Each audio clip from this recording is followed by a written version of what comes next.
Bonjour à toutes et à tous, c'est Glypo, votre diabétique préféré. Aujourd'hui on se retrouve pour parler des capteurs de glucose interstitiels.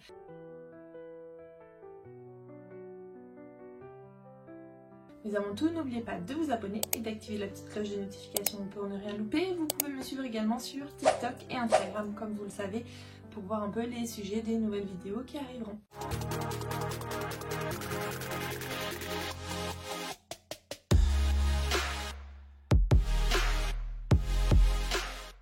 Les capteurs de glucose interstitiel sont des dispositifs de mesure de la glycémie en continu via le liquide interstitiel, qui est donc le liquide entre nos cellules et non pas dans le sang directement. Ces capteurs sont souvent portés sur la peau avec une toute petite sonde. Je vous mettrai ici un close-up de la sonde du capteur Freestyle Libre 2, de celui que j'ai enlevé là il y a 2 jours.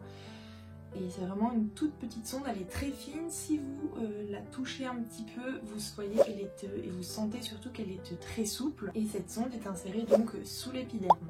Ils transmettent donc des données de manière constante à un récepteur ou une application mobile, permettant aux utilisateurs de surveiller leur niveau de glucose en temps réel.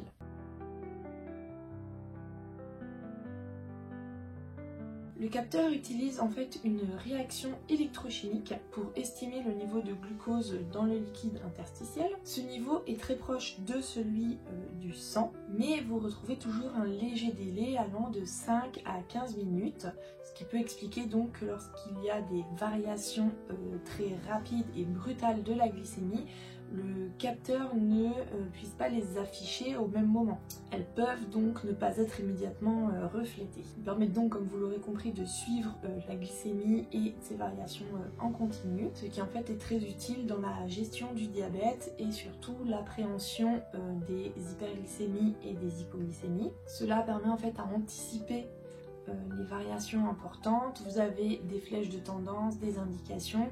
Ça vous permet de comprendre aussi comment votre organisme réagit face à un apport alimentaire, un effort physique, d'une telle intensité, telle ou telle intensité par exemple, tel ou tel type de repas ou telle émotion, puisqu'on avait vu dans d'autres vidéos que les émotions pouvaient aussi jouer sur l'organisme et surtout sur la gestion du diabète. Vous avez de nombreux modèles qui disposent des alarmes pour pouvoir vous informer lorsque vous êtes en hypoglycémie ou en hyperglycémie.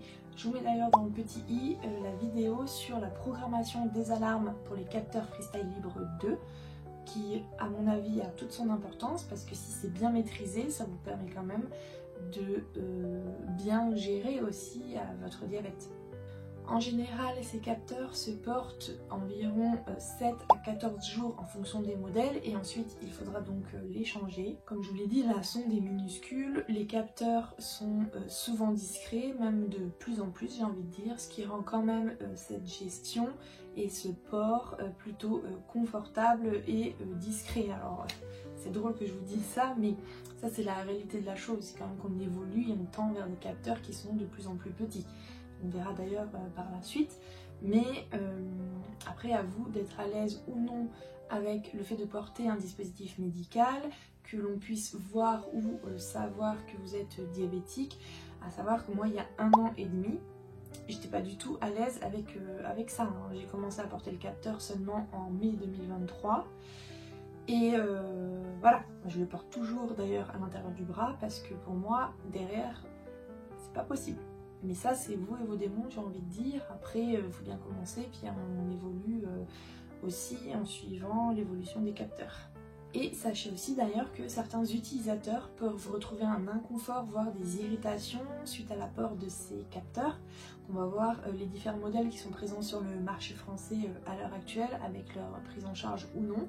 Mais en fonction des laboratoires, des types d'adhésifs utilisés, vous pouvez avoir ou non des réactions et un inconfort aussi par rapport à l'introduction de la sonde. Je ne sais pas si vous avez déjà remarqué, si vous êtes porteur de capteur, en fonction de où vous le posez, de la zone, en plus c'est un peu aléatoire parce qu'on ne voit pas à travers notre bras quand on le met, mais vous pouvez être gêné en faisant certains mouvements, vous sentez que ça touche soit un petit vaisseau, un petit nerf, quelque chose, non pas un nerf, on aurait une petite décharge, mais un petit vaisseau, quelque chose qui gêne, une petite sensation de gêne, et parfois aussi des démangeaisons qui vont avec l'irritation.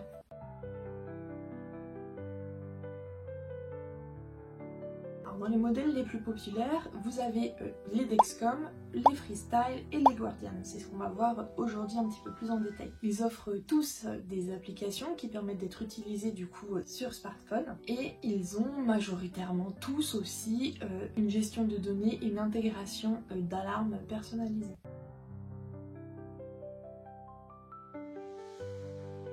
Le Dexcom par le laboratoire Dexcom fait partie des CGM pour Continuous Glucose Measure, in English bien sûr, donc système de mesure en continu du glucose. C'est en fait le plus avancé. Il propose plusieurs modèles, on connaît bien le Dexcom G6 et le dernier en date qui est le Dexcom G7.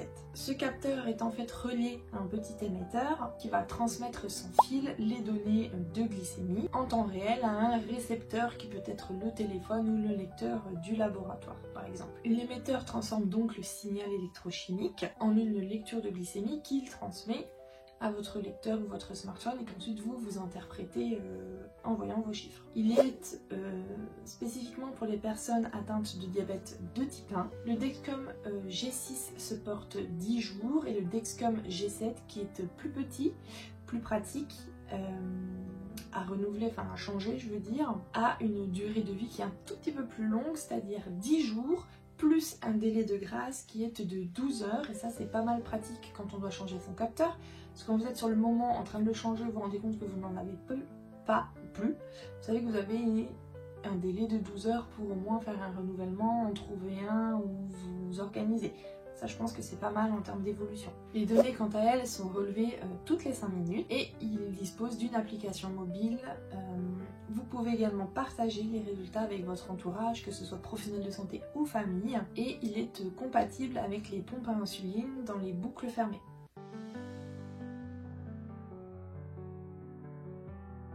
Vous retrouvez ensuite le Freestyle Libre de chez Abbott. Donc ça c'est le capteur le plus populaire, j'ai envie de vous dire. Lui a un léger délai de transmission qui va de 5 à 10 minutes par rapport aux variations du glucose sanguin. Donc c'est en lien avec ce que je vous expliquais aussi tout à l'heure dans l'introduction. Lui est disponible pour les personnes atteintes de diabète de type 1 mais également les personnes atteintes de diabète de type 2 depuis sa réévaluation. Le Freestyle Libre 2 depuis sa mise à jour lorsque vous l'utilisez sur smartphone relève automatiquement la glycémie comme le Freestyle Libre 3 qui arrive tout doucement aussi sur le marché français. Il dispose quant à lui d'alertes en temps réel pour les hypoglycémies mais également les hyperglycémies. Je vous mettrai le petit lien dans le i. À savoir que le capteur Freestyle Libre 3 est plus petit, il fait la taille d'une pièce de 5 centimes. Alors Freestyle Libre 2 et le 3 relèvent donc toutes les minutes automatiquement la glycémie et ils se portent pendant 14 jours avant d'avoir besoin de les renouveler. Ils enregistrent les données pendant 8 heures, ça c'est pas mal aussi. Si vous perdez le signal, le capteur stocke en fait les informations. En vous scannant, vous pouvez tout recueillir et vous n'avez pas de perte de données ni de courbe ou quoi que ce soit. Il dispose également d'une application mobile. Vous pouvez partager avec vos professionnels de santé mais également votre entourage également vos résultats. Et par contre, il est moins compatible avec les pompes à insuline que le Dexcom qu'on a vu juste avant.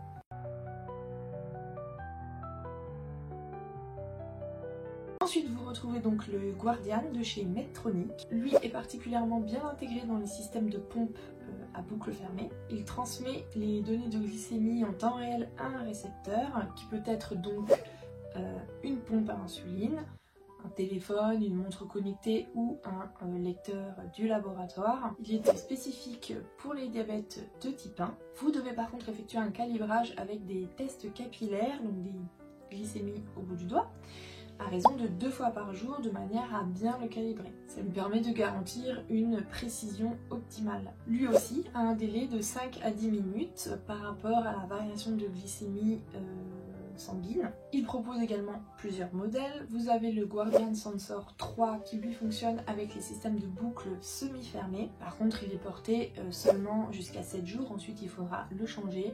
Vous avez le Guardian Connect qui lui est totalement indépendant et fonctionne sans pompe à insuline si vous n'en avez pas ou que vous ne souhaitez pas en mettre.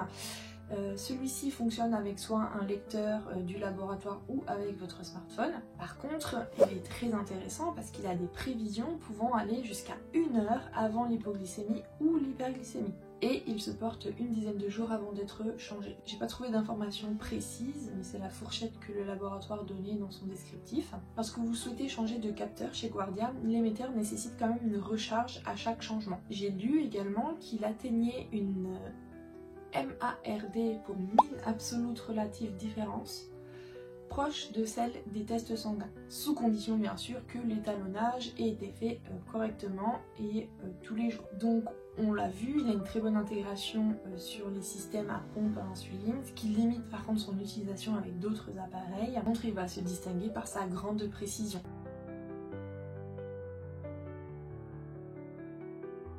Le capteur Dexcom G6 est remboursé par la Sécurité sociale en France sous certaines conditions.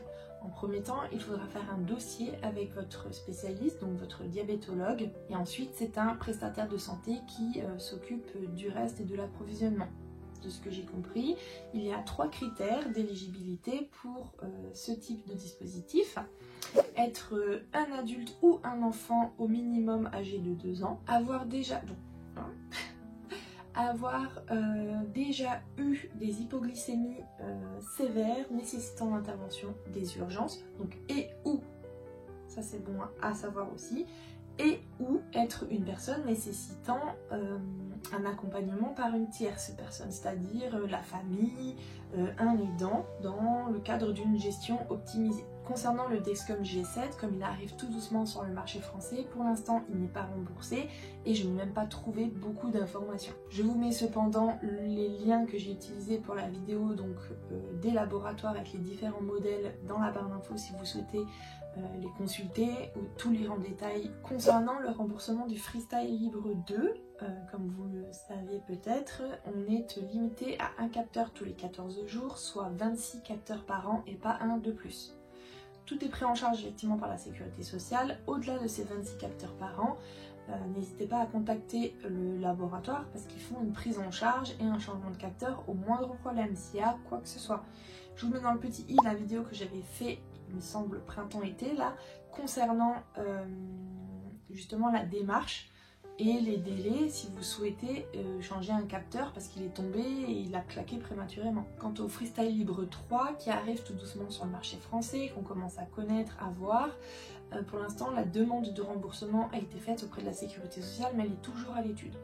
Sachez que je ferai des vidéos, des fois je fais des flash infos quand il y a des actualités, et pour l'instant on n'a pas de nouvelles. Donc ça suit son choix. Concernant le Guardian, qui lui est associé à un système de pompe, qui honnêtement moi je ne maîtrise pas du tout, mais je commence à creuser un petit peu, et puis pourquoi vous proposer des vidéos peut-être un petit peu plus variées, lui est remboursé sous certaines conditions. De ce que j'ai pu voir, il est destiné aux adultes ou aux enfants au minimum âgés de 7 ans, avec un objectif glycémique non atteint en dépit d'une insulinothérapie intensive, avec au minimum 8 unités par jour en perfusion sous-cutanée continue d'insuline, donc pompe à insuline j'imagine, depuis au moins 6 ans, et avec une autosurveillance glycémique pluriquotidienne, c'est-à-dire au minimum 4 glycémies par jour.